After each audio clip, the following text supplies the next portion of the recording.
What's up, YouTube? It's Andrew, or PreeminentDesignsHD, and today I'm coming at you guys with another Photoshop tutorial. Now today in Photoshop we'll be making an effect that I learned about a couple months ago, and it's how to make indented metal vents. Now to make this, it's only used in 4 layers, so it's not really that hard to make, and it gives off a pretty nice effect. Now you guys can use these on backgrounds, desktops, etc, etc.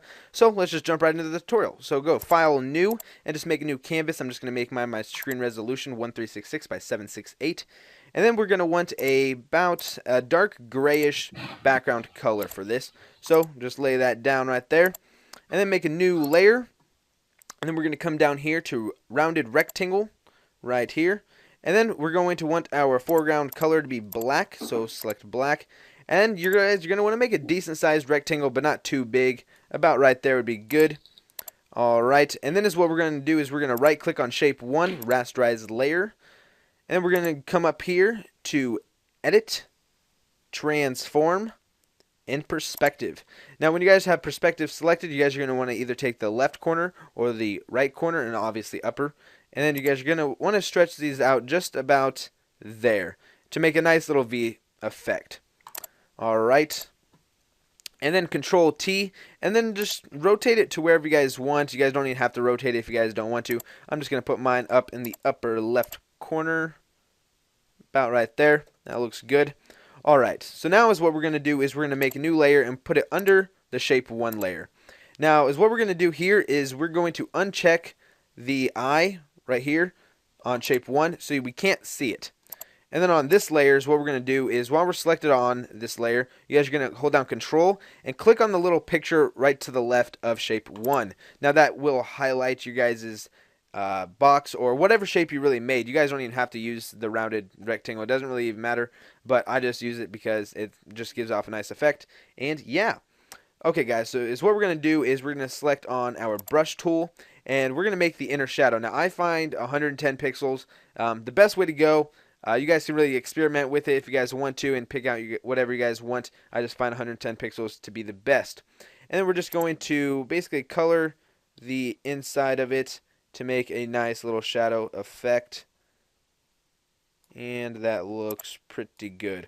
Alright, so now we can just Control D, which deselects it. And then what we're going to do is we're going to make a new layer again and drag this layer above the shape 1 layer. And then what we're going to do on this is we're going to select on our brush tool, make our foreground color white. Go up to our pixels and make it about 4 pixels, guys. And the reason we're going to be doing this is we're going to be using the pen tool. So select on the pen tool, which is right above the text tool if you guys did not know that. And zoom in on your project. You guys don't have to if you guys don't want to, but I do anyway.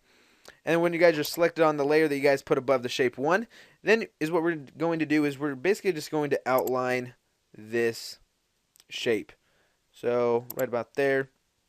And then for the rounded edges, you guys are going to have to click and hold and then just drag it to wherever it finds its best point. Now to get rid of it so it's going to be straight after this curve, you guys are just going to hold Alt, click on the middle square, the filled in square right there, and then just continue on as you guys are going. And right about there. And right about there. Okay, so after you guys outline this, just select right click on the path, go stroke path, make sure you guys' tool is set to brush and you guys have stimulated pressure ticked, and press OK. And there we go. Now it has it highlighted. Now right click on that again and delete path so you guys don't have to have that there. Now what we want to do is we want to make these edges fade in a little bit. So just select on your guys' eraser tool, make sure you guys have a soft brush selected like so, and just do that. Do that. And select on the layer that's below shape 1 and get rid of the excess black that we don't need. Like so. And then this white layer is pretty bright, so we're going to change this down to about I don't know, maybe 60. Yeah, 60 looks good. Okay, so now we just have to add one more layer, and add one more layer. And then what we're going to do is we are going to hold down actually let's change our brush first. We want, instead of 4 pixels, back to 110. Make sure your guys' foreground color is still at white, and select on that layer. And this is what we're going to do is hold down Control, select our invisible layer, which is right here, so it selects this, and then come up here to select an inverse.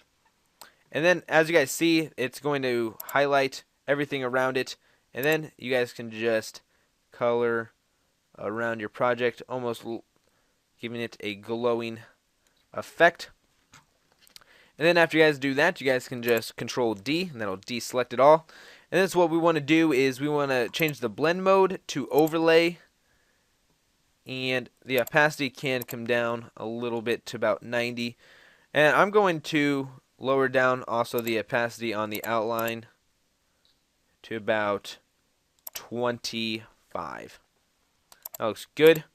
And there you guys go. There's you guys' simple metal vent. It definitely looks pretty nice, and it definitely gives off a very nice effect, as you guys can tell. You guys can experiment around with this if you guys wanted to. You guys can really do any shapes, like I said at the beginning of this tutorial. But until next time, guys, this is Preeminent Designs HD, where we make quality GFX for free and make your visions a reality. What's up, YouTube? It's Andrew, or Preeminent Designs HD. Got a message for you guys. Go follow us on Twitter, Facebook, Tumblr, and YouTube. Our Twitter name is @PD_HD. That's twitter.com/PD_HD. Go follow us on Facebook by typing Preeminent Designs HD into the search bar. It's under computer/technology. Go follow us on Tumblr at pdhd.tumblr.com. And then go follow us on YouTube at youtube.com/PreeminentDesignsHD. We post intros, tutorials, and speed arts every week, where we make quality GFX for free and make your visions a reality.